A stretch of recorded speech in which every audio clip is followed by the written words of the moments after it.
All right, we're in Malaysia. Just made it out here from Chiang Mai, about a 2.5 hour flight. Got in here super late last night, around midnight. So I am a little bit tired, I am a little bit sweaty. It is much more humid here than Chiang Mai. But we're on the hunt for the Musang King today. I spent some time on Google Maps. I found a few places where they're fresh picked. What I was reading is that the durians in Malaysia, they fall from the tree first before they're picked and harvested, whereas in Thailand they cut them from the tree when they're green. So that does make a huge difference if you look at a bunch of other types of tropical fruits that you can get in the store. Usually the ones that are cut green and artificially ripened or just ripened over time, they're just not going to be the same.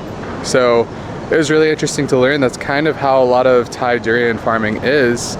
So interesting fact, it's what I'm super excited about here in Malaysia, looking for the Musang King, looking for D24, looking for red prawn. Those are some of the top durians out here, and I'm really excited. I've had the Musang King once, it was in Thailand, and obviously if they're shipping it out from Malaysia, there's a chance that that's not actually what it's supposed to taste like. Might be a little bit overripe, might be picked green, I'm not sure. But I'm excited, let's see what today has in store.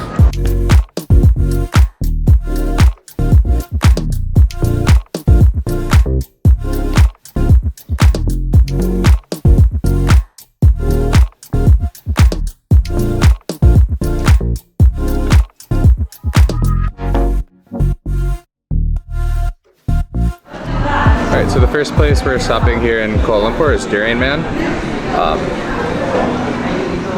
You get to go up and pick from a variety of durians. I think they have 12. They have 12 different types of durians. They said some of them are out of season, but right now the Musang King is in season. Then they go, you pick your durian, they weigh it out, and then they can cut it for you, and yeah, you get to try. So I'm really excited. I've had Musang King once in Thailand, and it was one of these smaller durians, but I could already smell it. This place smells so great.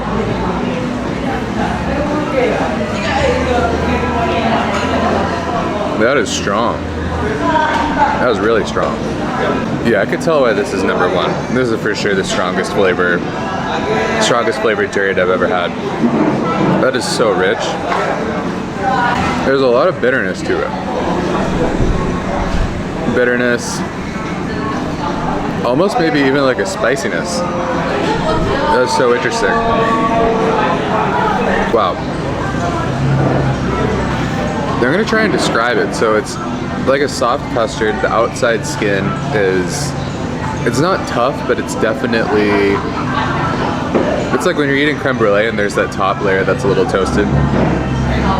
That's what that is. And then once you bite into it, it's a really soft custard, almost starting to melt in your hand.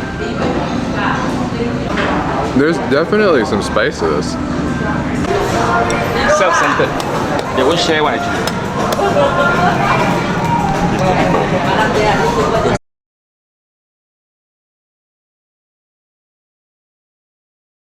Alright, we're moving on to our next durian. It's called a D24. So what the guy just told me is, when they started me out on Musang King, the flavor is too strong for it to be the first durian that you eat. You're supposed to eat the lighter durians as you work your way up to Musang King, because honestly, it was bitter, it was spicy, honestly wasn't as sweet as I thought it would be. Very fatty, very soft. He told me that unless you really ask what their personal preference is, they're just gonna hand you the most expensive one to start with, which is kind of funny. But food for thought for next time. But yeah, D24. Should have started with it first. It's extremely sweet.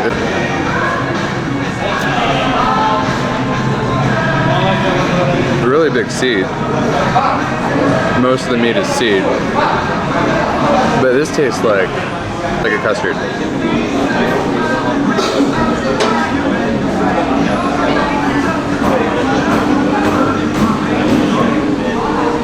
But the seed is huge. Much bigger than Musang King. But yeah, love it.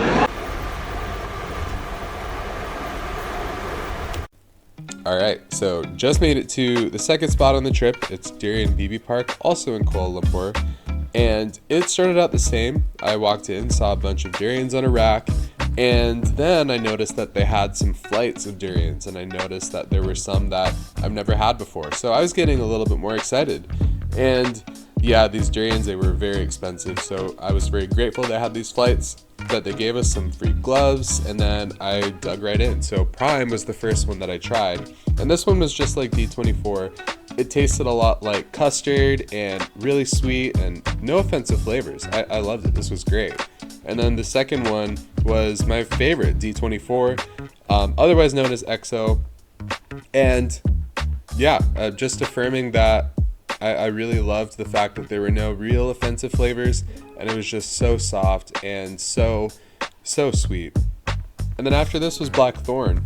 This one is one of the more premium varieties, and immediately noticed that it was very fibery and chalky and had a much stronger durian taste, and I like it. I had to think about it, but I do like it a lot.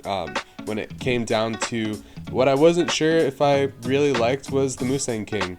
The seeds were very small, which does make it stand out from other varieties, but it was also just so strong, so offensive. But the one thing that this place got right was that they put it at the very end of the flight to help me understand the other durians, because they are much lighter than Musang King. Musang King is no joke. It is strong, it packs a punch, but I really enjoyed how they set these flights up, and I enjoyed seeing the souvenir shop, and I highly recommend this place. It was great. Today's day 2 of Kuala Lumpur. Unfortunately, I woke up, I lost my voice, I got a sore throat, and that kind of comes with traveling anywhere. You pick stuff up, but the goal for yesterday was to go into Kuala Lumpur. It was our first stop to find some commercial varieties of durian, like D24, Musang King, Blackthorn, Prime, all of these different types of durians that are mass produced and shipped all over the world. Day 1 went around eating a bunch of durian. It was so good, but the Blackthorn, the Musang King, those top durian were about maybe $25 to $40 a kilogram, and the average durian is about 1.5 to 3 kilos. A durian that's comparable would be maybe $15, so that's a pretty big difference. And if I stayed in Kuala Lumpur this entire trip, I'd probably go broke. So the goal for day 2 was to come out, try and find some more rural areas. First of all, to check and see the prices of the durians. If they have the same durians, are they going to be costing me as much per kilo, or is it going to be more realistically priced? There's a mountain out here, a national park, and hydroelectric. So this is an abandoned hydroelectric generator. I believe there's a dam behind it. And then I also flew my drone and I found a dam not too far away from here. So it looks like they are making energy up here. But this one was abandoned, and I walked up to it, and before I could pull my camera out, I was able to catch some flying foxes, which is a type of fruit bat that I've been looking for, and I'm really excited that I was able to find a few. But I got it on my phone, so I'll show you. I was able to catch a couple on camera. Alright, so I just want to hop in here real quick and say, even though I did catch them on my phone's camera, my phone stopped working. After this point on the trip, I just have a phone, it's a brick right now, and it still is a week later. So I couldn't post those videos here, unfortunately. However, without a phone, I still ended up continuing to Borneo, and I went to Limbang, which is on the Malaysian side, on northern Borneo.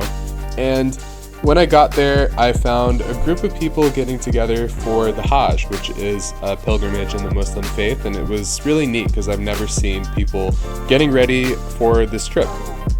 But anyways, continued on to Limbang. The next stop on my trip was going to be Brunei, and I hesitated for a moment but decided I'm just going to go without a phone, see what happens. I'm so excited for this trip and to capture it on camera, and I want to show you how I made it and the places that I saw. So hopefully you enjoyed this video, and I'll see you soon.